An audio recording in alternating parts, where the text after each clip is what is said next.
Antony Loewenstein, who's a journalist and author of My Israel Question, and he lived in occupied East Jerusalem between 2016 and 2020. Really good to talk to you, Antony. First of all, how big is this coming up at the weekend, the end of the month? How big is this for Israeli domestic politics and the wider world?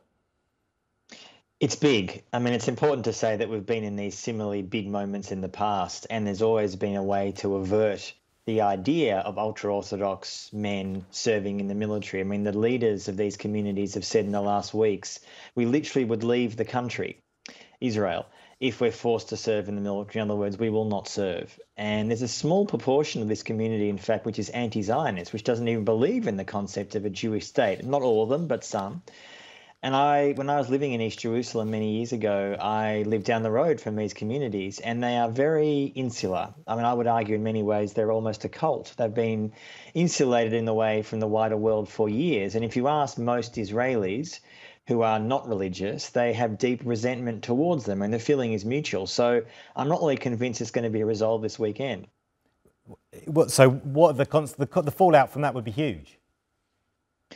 Well, it would be, but it's hard to see. Netanyahu is so desperate to maintain his coalition. I mean, let's be clear.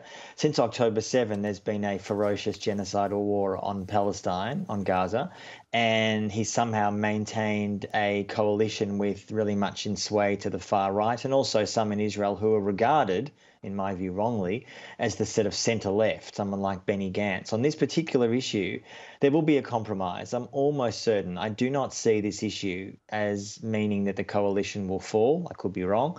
I don't see it happening because many in that community are saying we will not capitulate here. We will not serve in the military. So the point of doing this is what? Netanyahu is forced to do this for what particular gain? There is no gain. And it's the wider context, of course, is important here, is that this really goes to the heart of what Israel is. Israel claims to be a Jewish state, which prioritizes Jews over anybody else. But when you have 60,000 or so of these individuals who do not serve in the military, who do not really do much beyond studying Torah, who are, as many Israelis would see it, as essentially sucking on the teat of the government, this is how they view it, then it's kind of a situation where in decades to come, the birth rate of those communities is massive, much bigger than liberal Jews.